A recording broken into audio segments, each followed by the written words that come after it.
Jams, jams, jams. Picture books and jams. Welcome, everybody, to PBJamz. Music and picture books. What a perfect sandwich. Squish them all together. What a yummy snack. Good morning or afternoon, whenever it is that you're joining us for this episode of PBJamz. We are very excited to have you today. It is a sunny and chilly Saturday morning for me, and I am here in the Wordsmithery with Colleen Kong Savage, the author and illustrator of Piano Wants to Play, which you see behind me, which is a lovely, just a lovely, lovely picture book in every way you can think about it. It's just lovely. So Colleen, welcome and thank you for being here. Thank you, Tawny. I appreciate the invitation. It's Yeah. chilly and sunny here too. Is it chilly and sunny there as well? Yeah, I'm in New York City. Oh yeah, I bet you are chilly. Yes. Yeah, we've had a little cold spell here down south in North Carolina. So it's like in the 50s for us and maybe up into the 60s today. So that's pretty chilly for this time of year for us too. We get excited at 60. Yeah, it's beautiful though. Absolutely gorgeous. So I'll take it. So tell us a little bit about the inspiration, or tell us a little bit about the book first off, and then how you were inspired to write this book. Where did it come from? Okay, well, it's about a piano, and as human beings, we get to express ourselves whenever we wish, but if you're an instrument, you need somebody to play you to have a voice. And so piano basically needs a musician, and begins this journey with a little girl, and they learn all about music together, and it's wonderful. However, little girls grow up, and soon piano loses that little girl, but she does have a brother. That this little brother is music is not his jam, and they don't get along very well. But even that, like, that rough relationship, it's better than having nobody play you at all. And so for a while, piano's abandoned until it finds a new home. And so what inspired this, the seed for it was learning music is so much work. And, especially if you're little, it takes a few weeks maybe before the music sounds like music and like you really get to enjoy the playing. So what can keep a person going? Like if you're a little person and it doesn't sound great and it's just so much work, what might motivate you? Well, what if your instrument also had its own spirit and was a friend and a partner with you in this journey to learn music? So that's kind of like where I started from. It was originally in first person. It's told from the piano's point of view, or it's third person now, but it followed the piano, and the piano's the main character. And so I wanted kids to have a friend on their musical journey. And as it evolved, I started thinking about the voice, as in human beings, we have such a need to express ourselves. We're social animals. And how important it is to be able to speak what's on our mind or to express ourselves through music and artwork. And even if you're having a horrible day, at least you have that privilege to complain about it and share your burdens and griefs with other people. But if you can't even do that, like that would be tragic. Like, can you fully exist without a voice? Yeah. I love that, and I love that you put it onto the piano. I love that it is, even though it's third person, it's from the piano's perspective, like much of the book. And yeah, just that's a great way to think about it. And as a musician, I don't play piano very well at all. Like it's atrocious, really. probably less than atrocious, but anyway, I do play trumpet, and I kind of did, I think about my trumpet in that way, like this is my friend and my buddy, and kind of, so I love having that kind of put onto the page in that way, that there's this relationship between a musical instrument and its player, its musician. That's fabulous. Thank you. So how so right now, I know in talking with my agent and listening to editors, there's kind of a lot of pushback right now with anthropomorphic and with, Yeah, they don't like that. yeah. So how was the path to publication? How did that go for you? And do you have any tips or tricks for those of us that have anthropomorphic characters? Let me see. It was interesting because like you said, most publishers don't like that for whatever reason. Whatever. And I think one of the reasons why it's told in third person was because it, I don't know. I mean, it's still anthropomorphized. Is that the word? Yeah, But so it's a that little, softens it a little bit, I think. so yeah. So I that's what happened. And I think it's just what do you call it? Stick-to-itiveness, grit. You just keep throwing that spaghetti at the wall. Right. And it's like one illustrator I know gave me this great advice, which was the amount of your success is gonna match your ability to take in rejection. Like Ah, it's go through, how many no's can you go through? Like the more no's you can take and stomach, the more yeses you're gonna find. yeah. Yeah. Yeah. But That does sound like good advice for sure. yeah. I mean, I think we build those muscles for dealing with rejection too. Like, the more we do it, I mean, it's just like exercise or practicing a musical instrument. The more you do it, the better you get at it. Yeah. So the Yeah, more it's a rejections numbers we get. game. It's a numbers game. Yeah. Oh, but I gotta share like one of my favorite rejections, which was the publisher was afraid that kids would read the book and then feel guilty if they didn't practice their instruments, and And this would be a they bad didn't thing. they didn't want to put guilt trips on their readers. So I was like, that's curious. And to be fair, one of the artists in one of my critique groups had said like he passes his piano at home and would apologize to it every time he passed by because I guess he wasn't playing as often as he used to. Yeah. Yeah, that happen. I mean, it does. It happens. And I don't want to spoil the ending or give it away, but I gotta say that ending is just chef's kiss. It really, as a music teacher, it really made my heart sing. It really did. It was so lovely, just absolutely perfect. So there's your teaser, folks. If you haven't read it yet, you gotta read it. So we'll talk more about that at the end, about how you can support authors.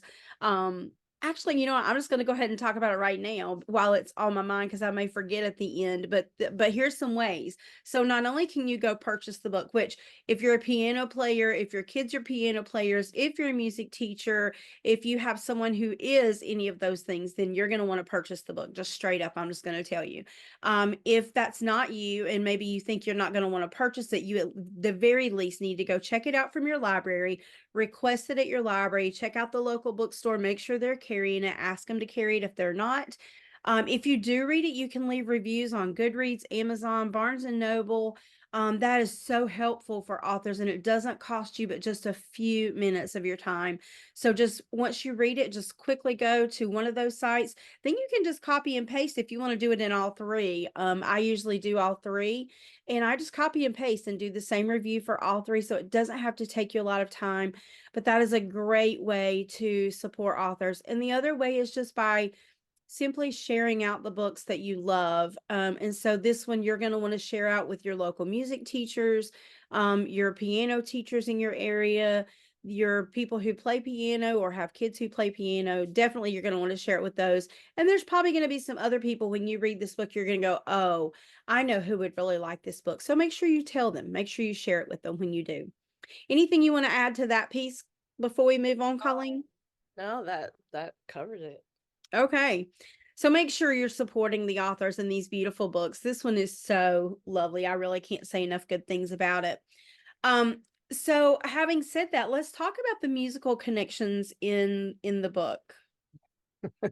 Musical connections, as in my personal experience with music. Well, you can share that Or- too, for sure. Yeah, I'd love to hear about if you do play and your musical background, and then also how this book connects with music, which I mean is pretty obvious, of course, based on the title and your summary earlier, but let's dig into that a little bit.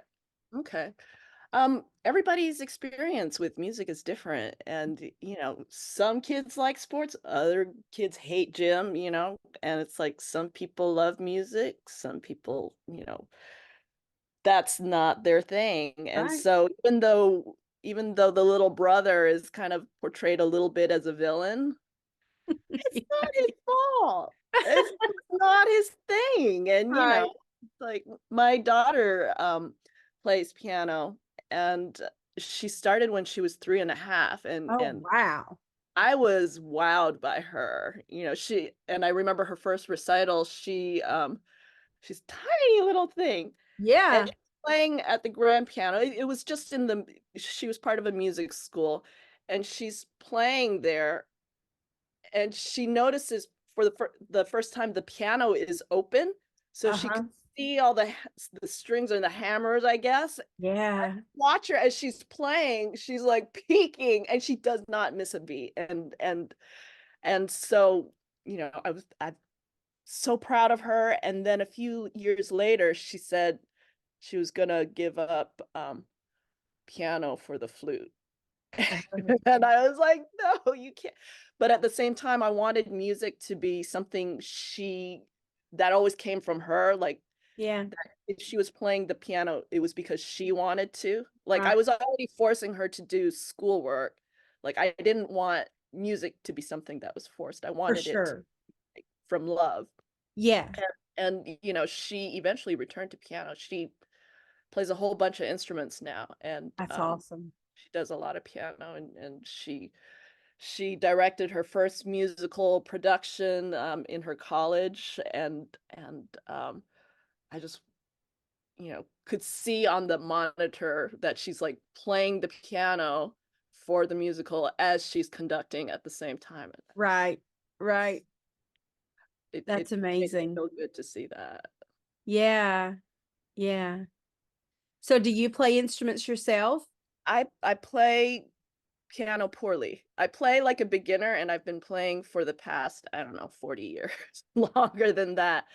And as an art teacher, I'm always encouraging people to just do it. Just enjoy, you know, making what you make. And it would be good if I followed that advice for my music.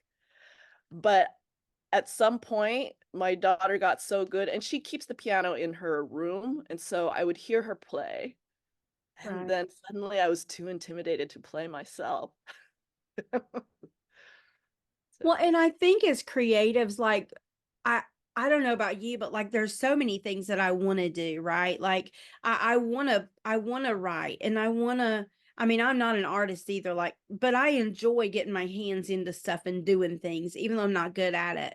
And the music is such a big part of my life, but it's hard to find time. And I mean, there's really just only so much time that you can devote to creative endeavors unless you I mean, as teachers, luckily we get to do that all day, every day. I had a Facebook memory that popped up earlier this week, and it was one of those silly questionnaires all about me.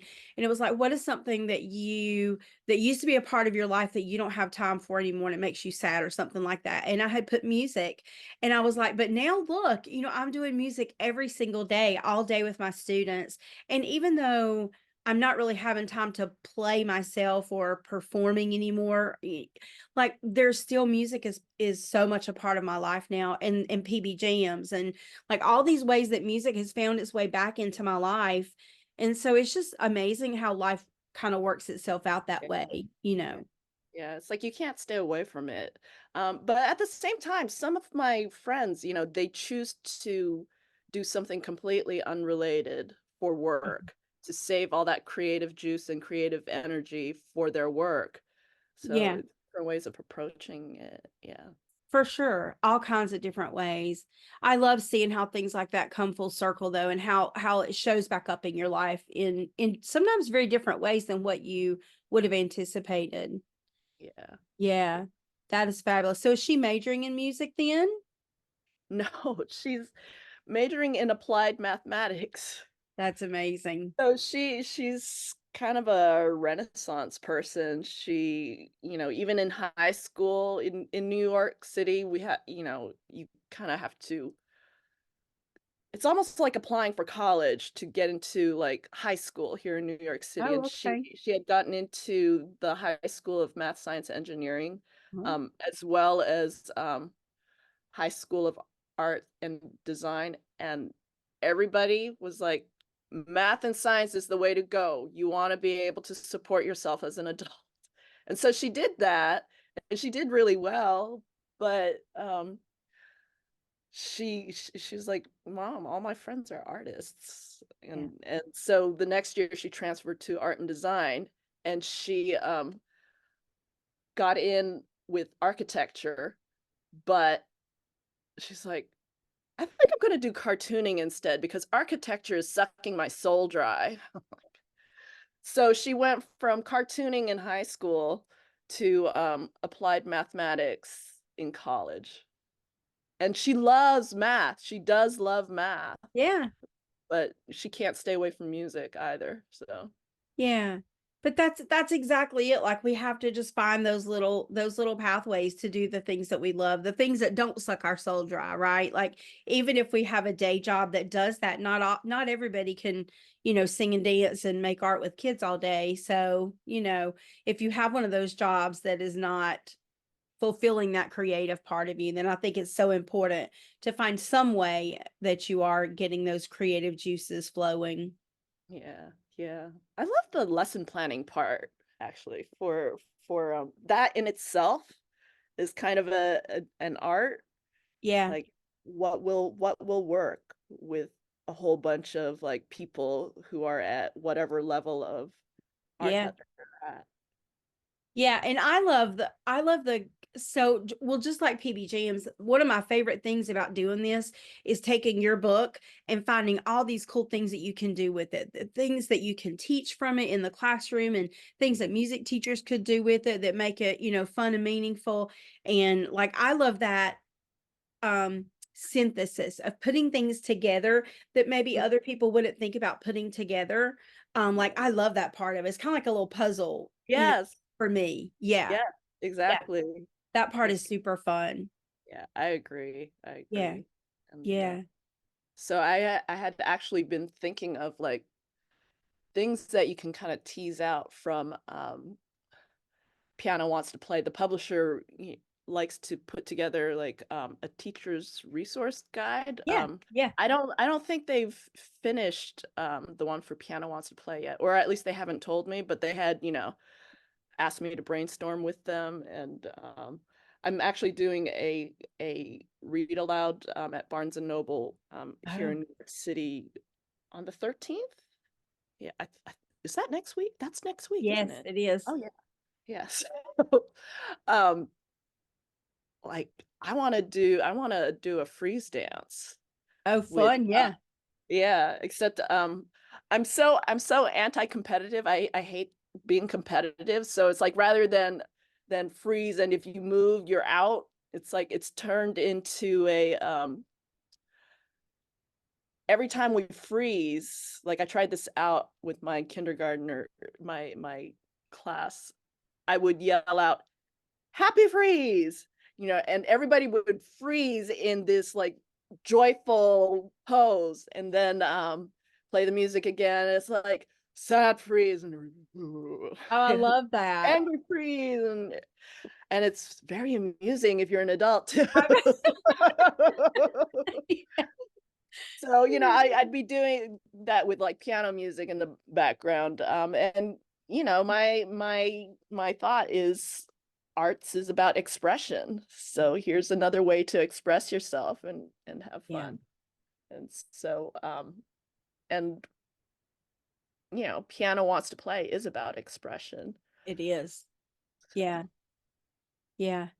Sharing your voice. Absolutely.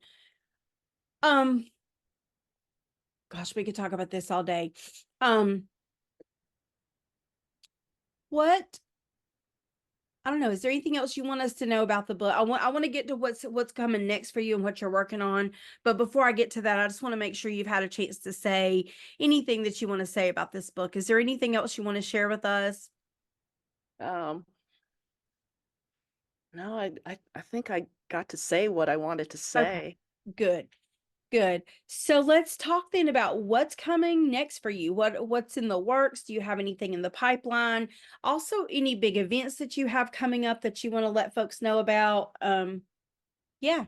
Um right now I just been doing a few interviews, and then my reading at Barnes and Noble next weekend for it's just a story time over at Union Square. Um Things to do. It's as a creative, I'm sure you know this, it's always a hustle. Always. And so right now I've just finishing up with projects that I've been working on with I'm working with middle schoolers, putting together a mural with them. So we've been painting that.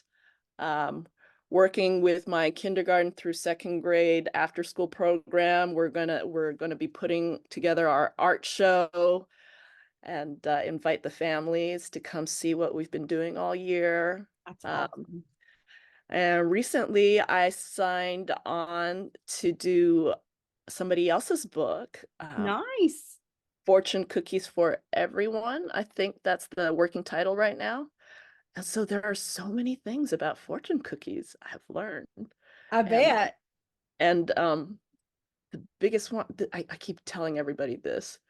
Did you know that fortune cookies were actually invented by Japanese Americans, not Chinese Americans? Really? Yeah. So, and it's like I don't want to like say anymore because I feel like that would kind of take away from the joy of it. Yeah, uh, Reading, but there's a lot of history wrapped up, you know, like connected to this little cookie. that's And there was like a interesting. whole debate between Los Angeles and San Francisco claiming the cookie. Like, we invented it. No, we did. That's funny. You know, I'm So, always amazed. I was listening to a webinar with Jason Chin mm, probably a couple of years ago, and he was talking about the illustrations he did for watercress. And mm, I was so amazed at how, I mean, it was something I had never thought about. I'm not a visual artist, and I had never thought about how much research goes into the illustrations that you guys do.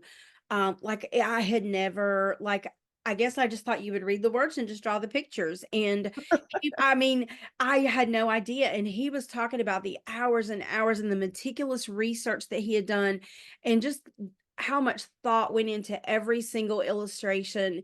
And it just made me have so much more appreciation for illustrators and for author illustrators that are just really digging into the visual side of things too. Like that was so cool to hear how his process for that. It was amazing. yeah. It's a lot of fun doing the research. Yeah. And we have the internet now. It's like, can you imagine if we didn't have the internet and had to go to the library, which is what people used to do? Like, Yeah.